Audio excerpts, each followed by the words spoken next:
In the silent chambers of eternity, an ancient question drifts like a forgotten whisper on the winds of time. Are we truly separate, or are we, in truth, one? Have you ever paused, not just for a fleeting second, but in deep, still silence, to wonder what lies beyond the veil of your name, your face, your fleeting thoughts? To question whether this person you call I is merely an isolated being, or a wave upon a vast and invisible ocean, inseparably linked to every leaf, every star, every soul that has ever breathed? It is a question older than kings and kingdoms, one that predates even the birth of stars, and yet it remains as alive now as it was when the first spark of life blinked awake. Mystics have spoken of it in hushed voices around sacred fires. Sages have etched its meaning into forgotten manuscripts, and monks have whispered it into the dawn mist upon mountaintops where no human footprint dares linger. Is the drop separate from the ocean, or is it the ocean itself, momentarily shaped by the hands of wind and sky? This question, seemingly simple, yet profoundly elusive, holds within it a secret capable of shattering every illusion we hold about ourselves, about others, about life and death itself. It is the hidden key in the ancient lock of existence. The ancient rishis of India spoke of it. The mystic seers of Egypt, the Taoist masters of China, the Sufi poets who spun under the stars, all knew this question was not mere philosophy, but a living doorway to an inner reality more vast, more serene, more breathtaking than the limited world we know. And perhaps, you have felt it too. In those moments when time seems to dissolve, when the boundary between you and the world softens, staring at a sunset, holding a newborn, standing beneath a canopy of endless stars. An inexplicable sense that something is watching through your eyes, breathing through your breath, thinking through your thoughts.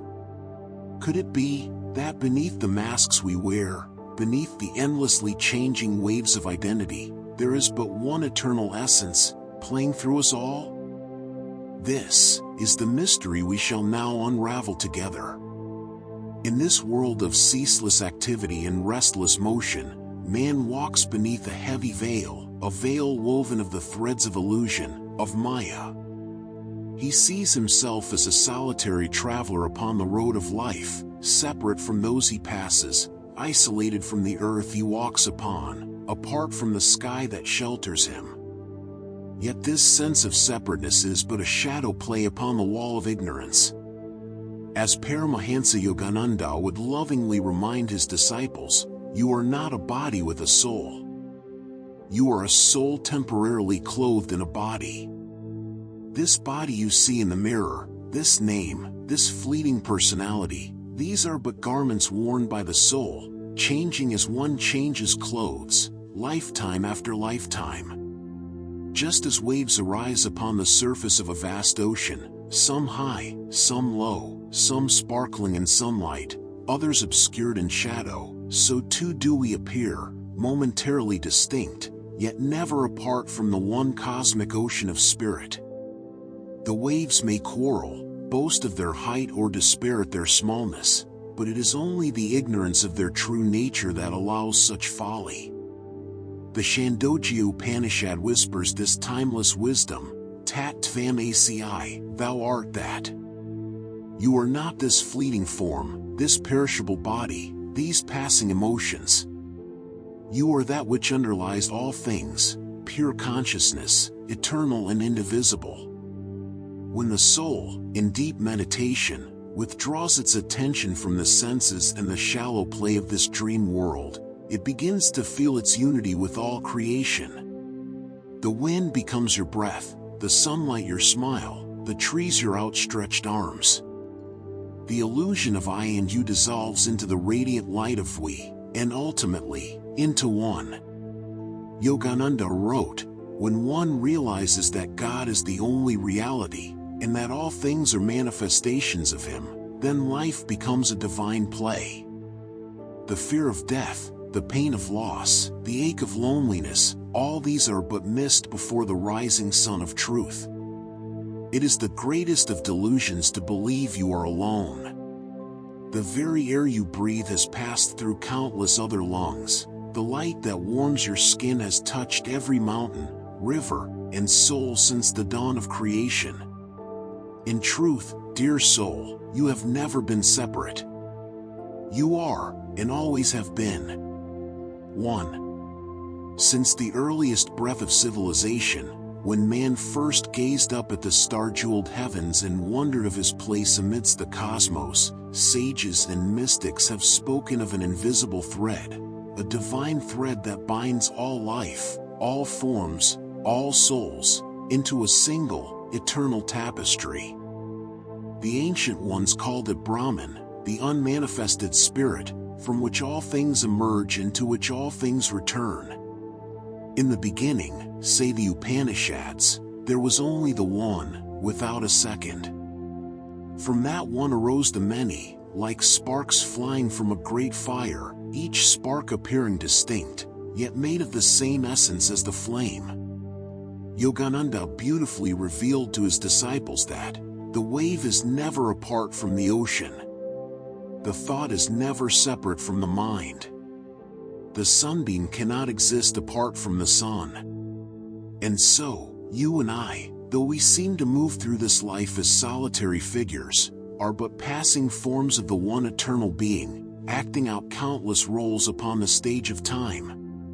In the forests of ancient India, beneath moon-drenched skies, the rishis entered deep states of silence. There, in the stillness beyond thought, they discovered that the same force that causes the sun to shine, the rivers to flow, the heart to beat, is one. The flower blooming in springtime, the child laughing in joy, the old man weeping in sorrow, all are but expressions of the one consciousness, wearing different faces, speaking with different tongues.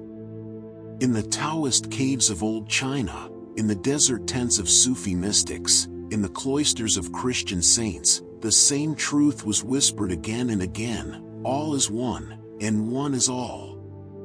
Yogananda often likened it to a grand cosmic dream. In a dream, he would say, you may encounter many people, many landscapes, endless joys and sorrows, yet upon awakening you realize it was all fashioned by your mind. So too, when we awaken from the delusion of separateness, we behold the world for what it truly is, the divine ceaseless play, appearing as many, yet forever one. This is not mere poetry, but a living reality awaiting rediscovery within the silent sanctuary of your own being. The ancient wisdom is not a relic of forgotten times, but the pulse of life itself, moving through you even now.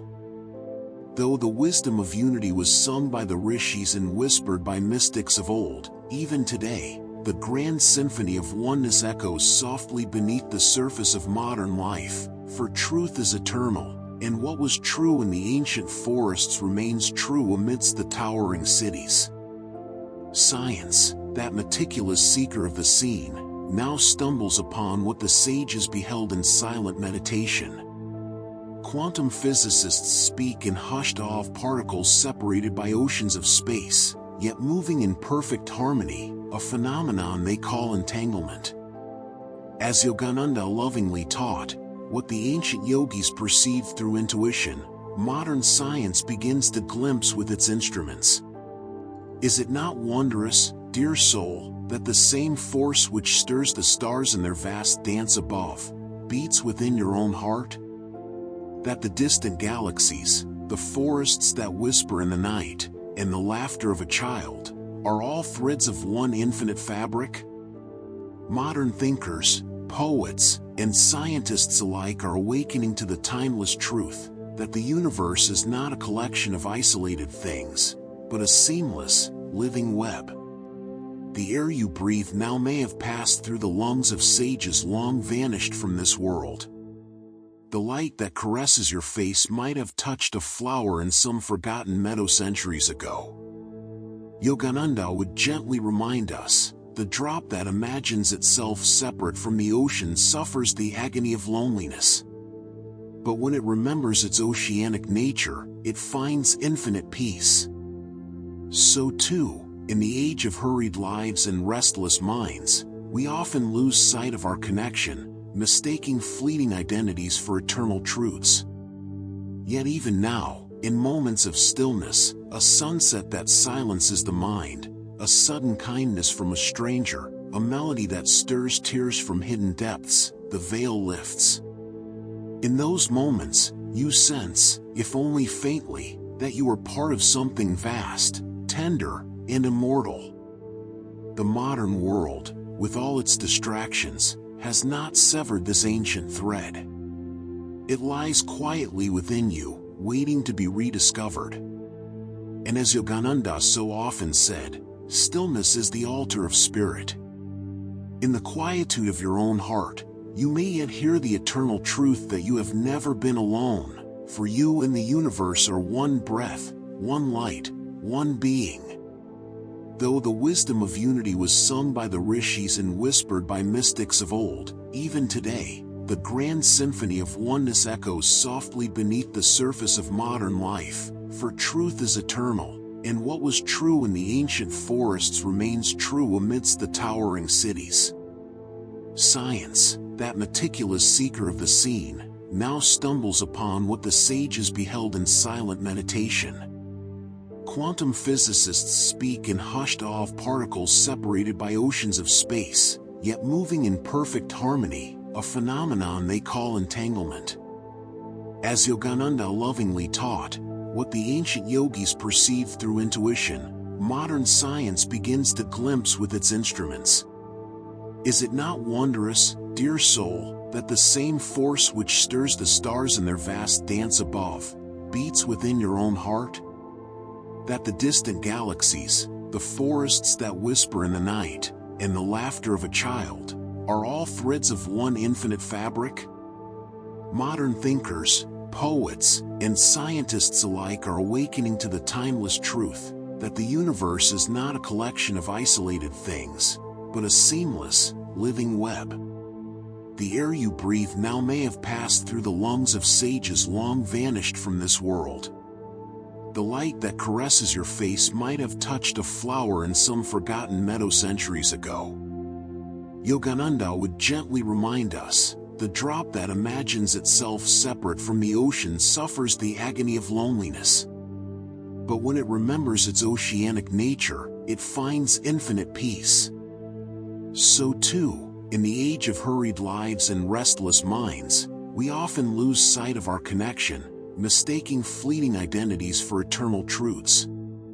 Yet even now, in moments of stillness, a sunset that silences the mind, a sudden kindness from a stranger, a melody that stirs tears from hidden depths, the veil lifts.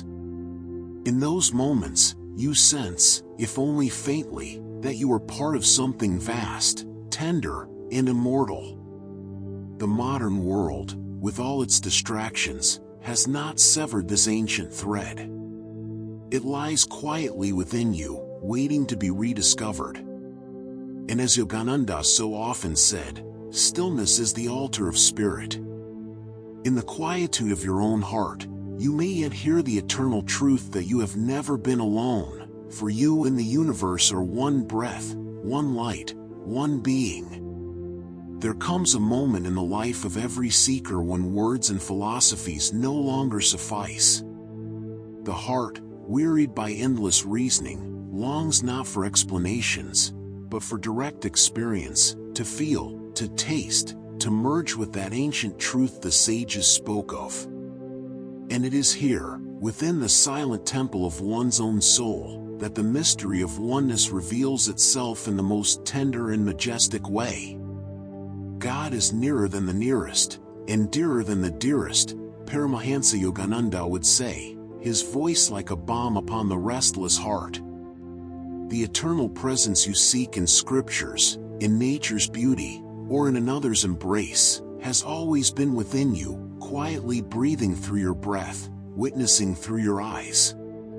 In the depths of meditation, when thoughts are stilled like the calm surface of a mountain lake, the seeker feels it. A profound presence, vast and intimate, fills the being. The boundaries of I and the world dissolve like mist before the morning sun. One no longer prays to God, but feels oneself as a wave of the divine ocean. Yogananda shared often of his own first experience of this. As a boy in India, sitting beneath the shade of a banyan tree, he would close his eyes and forget his small body.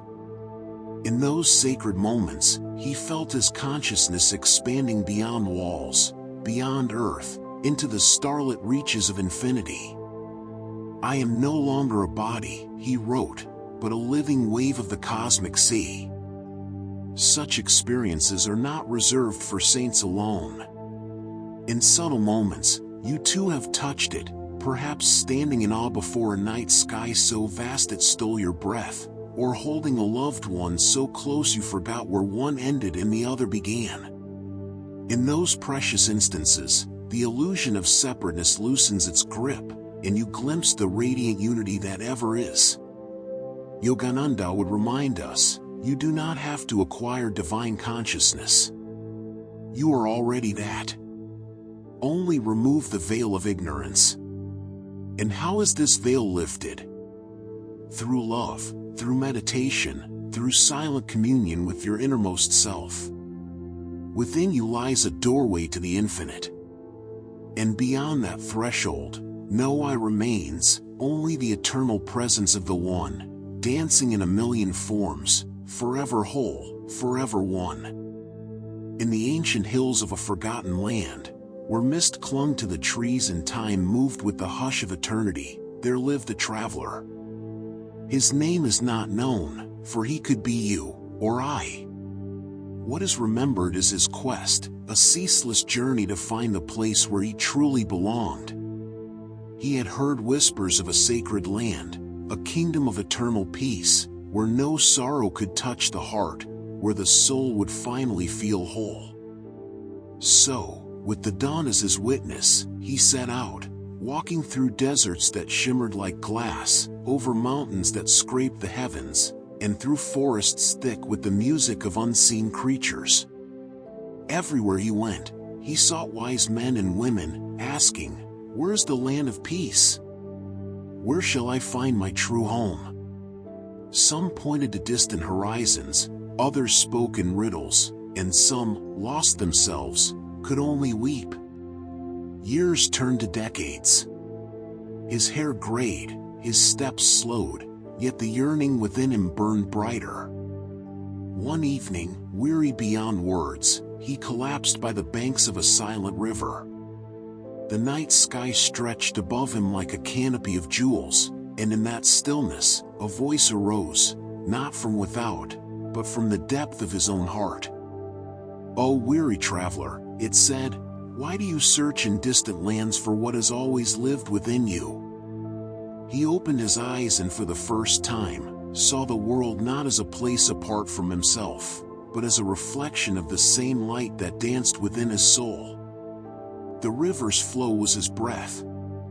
The stars above, the unspoken thoughts of his deeper self. The earth cradled him not as a stranger, but as her own. In that moment, the illusion of distance, of otherness, vanished. He was the trees, the sky, the earth, the stars, and they, in turn, were him. Paramahansa Yogananda often said, "Man's greatest tragedy is forgetting his divine origin, his inseparability from spirit." The lost traveler's tale is the story of us all, roaming the outer world in search of belonging, when the eternal home lies silently within the heart's sanctum.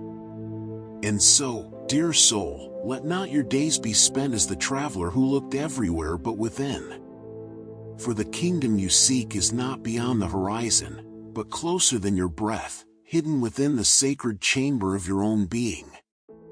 Though these truths of oneness sound lofty, ethereal, like shimmering stars beyond our reach, they are meant not only for saints in caves, but for you and me, here in the world of noise and duty, sorrow and joy.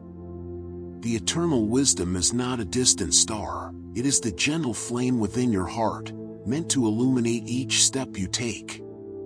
Paramahansa Yogananda would often remind his disciples, spirituality must be lived, not merely admired. What, then, does this ancient understanding of unity mean for us as we rise in the morning, face our labors, tend to our families, and move through crowded streets?